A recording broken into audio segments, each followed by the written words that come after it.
Hello,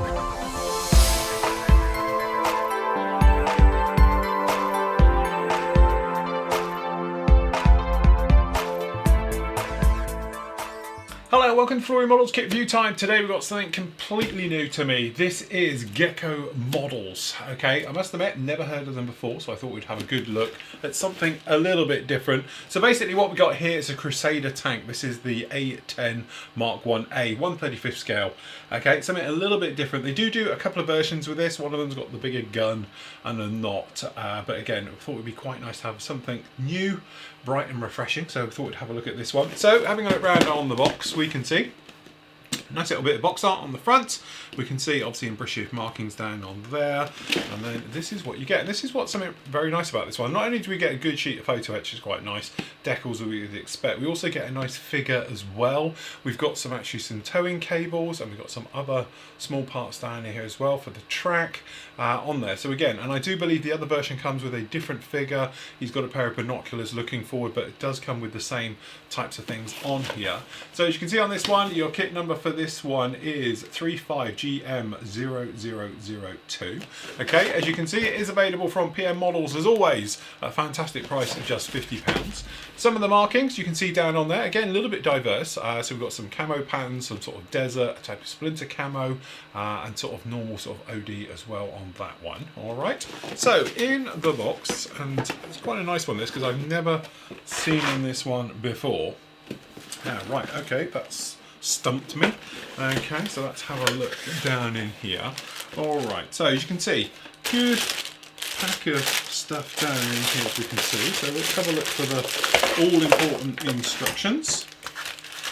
Okay, some of these parts out of the way. Very nice box, I have to say. So we've got a little colour pull out with the box art on the top. It's a nice little touch. And then we've actually got the manual itself, which is actually a good piece of chunk. This is actually quite heavy. Okay, usual thing. Parts call outs, as you can see, right the way through down there for the sprues. Okay, and then we are straight in. So usual thing, in with the lower hull. Okay, then we've got full internal detail, looks like with this one, for the actual cab area itself. So actually putting down for there for the crew and for the driver's assistant down here at the front. Working its way round, we've actually got some various parts on here. For the ammunition storage, putting those in, again putting those in as well. Got some of the things, do not cut out these parts, some nice little bits of extra info. And then, as you say, working our way right the way through this one, various items going down in there for the bottom of the actual turret system, some more ammo, bulkheads, various items being fitted down into this one. Very nice indeed. And then you can see just down here at the bottom, we've got some of the lower hull areas being fitted on, and then running through the actual bogies and the actual drive gear for the road wheels, things like that going on there, and then working our way through. So it looks like we get the fighting compartment, driver's compartment done on that one as well. Then working our way round, we've got some of these areas going to on the back plate being fitted down into there. All of those bogies being fitted down onto the actual lower hull itself. Then we've got this track system, and it looks like, yeah, it's going to be a handful, but it does look like it means it's working. It's saying not to paint, or certainly not to glue any of the parts down on here. So that's actually quite a nice touch. So it should have fully workable track, which will be a nice one as well on that one. And then working our way across, again, we're working to the actual top part of the hull, putting all those areas, all the instruments, things like that on there, all the plating being fitted to the top, and then obviously various parts going in, right the way through the exhaust system. Again, nice little bit of photo etch on this one.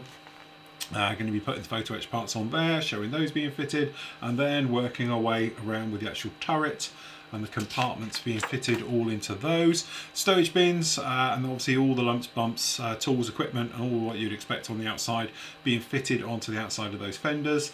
Okay, and then it's the fuel tank assembly, which is a weird place for a fuel tank to be out, but I suppose it's out of harm's way, but being, I should think, quite vulnerable to fire. Okay, and then obviously being put through. So you don't get the actual engine, but you do get everywhere else with this one, and then those all being fitted into that one. And then down here we've actually got the main gun being fitted. Okay, and then obviously for the actual turret, system and all the various parts going through on that one. Again, some very nice photo etch just right where you want it as well. So very nice work for the turret, all of those being put on there, the ropes, things like that being fitted, and then the actual turret being fitted onto the actual hull itself. And there we go, they're different ones. So a standard version and the desert one as well. So you've got a couple of options down on there, and then colour callouts as well. So we've got Sea Squadron, Raw Tank Regiment, 1940. We've got 2nd Armoured Division in Greece in 1941, and then we've got 2nd Armoured in Greece 1941 again with a different one, and then obviously we've got the Raw Tank Regiment 1940 in sort of more classic green and khaki, and then we've got the 7th Armoured Division in Libya 1941 as well with that sort of Splinter-esque camo. Nice figure, a little bit of call outs down there as well, and there we go, and a couple of people obviously thank yous on the back. Again, very nice, no problem with that. Okay, a couple of little things in here. So we've got a little bit of photo etch, you can see on the back, that looks quite nice. We've got a little bit of thread, which is going to be a towing cable, and it looks like this is actually a cord piece of cable. Again, nice because you can bend it, manipulate it whichever shape you want to do that one. And then just in here, there's not a lot of point getting these out. We have actually the darkles, look pretty good from what I can see. Very good indeed. Right, into the parts. So we have, let's grab a blade.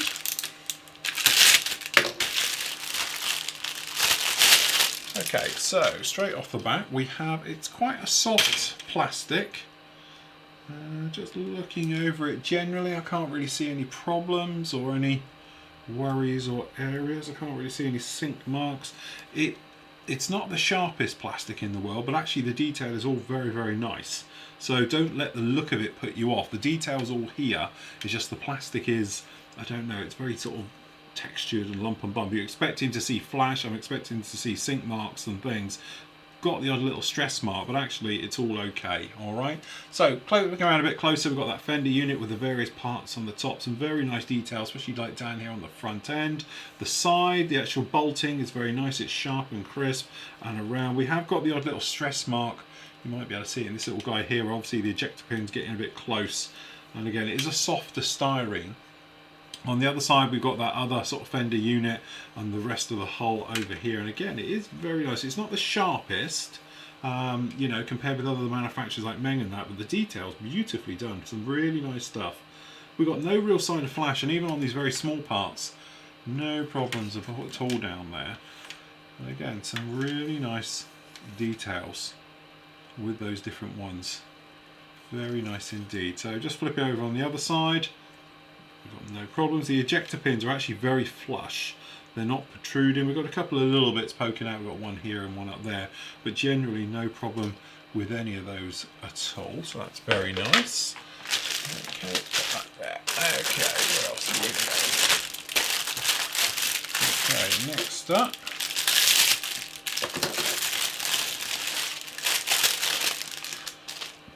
So on here we can see the lower sort of hull area and obviously the turret plating and things like that. So if we just pop this around, you can see some really nice details.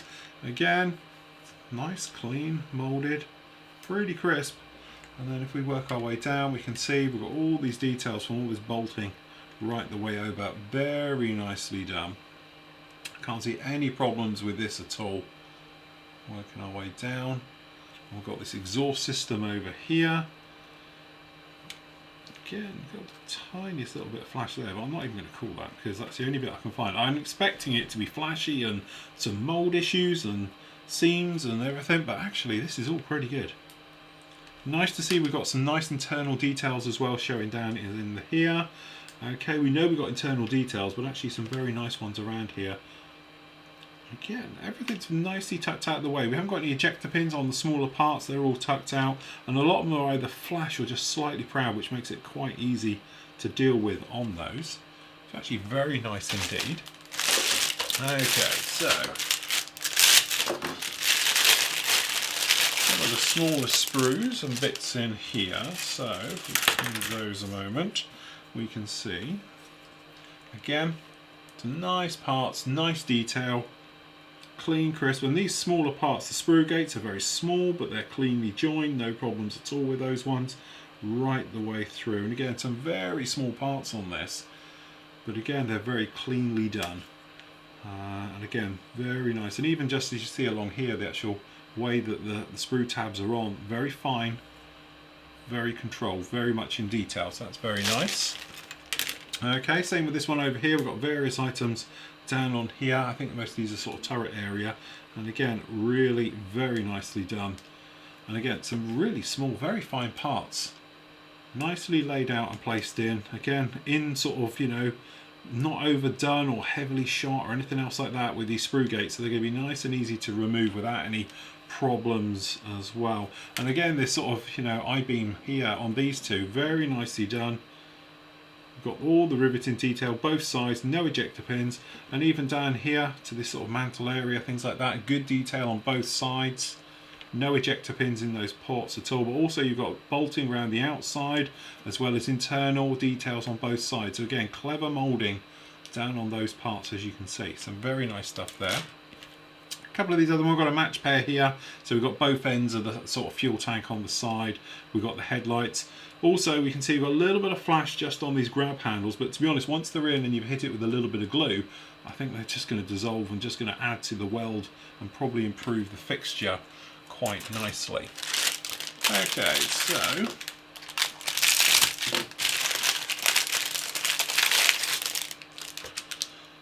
match pair, because obviously you've got suspension and the bogies and the various things on there, and you can see beautifully done again, very nice detail on all of that. Got a little bit of stress marking on here, but I don't think that's a problem. It doesn't seem to be anywhere, so that's absolutely fine.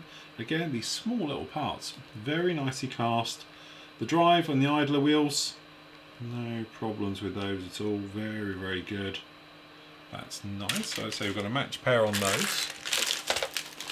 Okay, not a lot of point getting this off, but this is the collar for the turret. Again, nicely detailed right the way around the outside of that as well. And again, the actual sprue tabs are offset as well, so they don't foul with those little pins on the inside. Very nicely done and sorted. We'll look at that in a moment. So, into zip bags now. So, just down in here, we've actually got gun, mantle. Very nice indeed, no problem with that one. Okay, some of the small parts, so we've got a couple of the machine guns down in here. Those parts again, very nicely done. And then again, some more equipment, ammunition for the racks, things like that. A little bit of flash maybe on these ones, a little bit of burring, but again, a couple of swipes, you'll be taking care of that in no time at all. Okay, speaking of ammunition, in this little zip bag here, there are various pieces. So we've actually got the ammo for the racks, which are racked, and the tops and bottoms for those again, so that's very nice. We get two of those. Looks like radio communication type. Oh no, these are the actual battery, the fuel tanks. Those are the fuel tanks for the outside. So we actually get 6 of those. Okay. We only need to pop one of these out because we've got multiples of. We've got 6 sprues of these. So this is the actual road wheels. Again, good, clean, sharp details, and we've got the return roller on the top. Again, very nicely done with that one. No problem there. Over in this one, we've got, again, for the actual bogies, the suspension. So we've got the springs, obviously the wheels and everything. And again, that nice texture, which is really nice on this, that sort of cast iron look to it.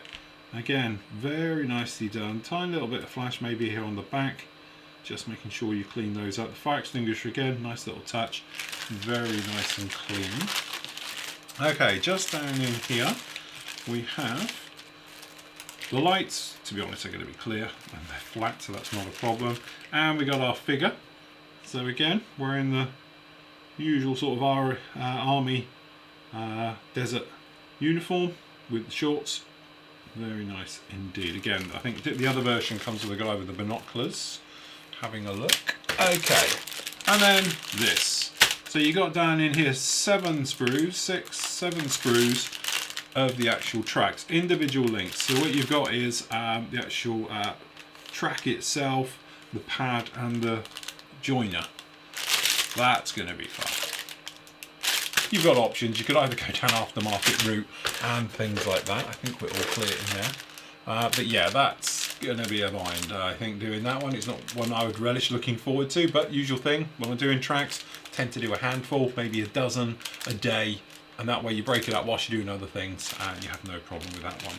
And there we go, that is, I must admit, it looks to be a very, very nice kit. First time I've seen this one, first time I've looked at the parts, first time I've ever looked at a Gecko kit either, so lots of firsts on this one, and I have to say, very, very nice.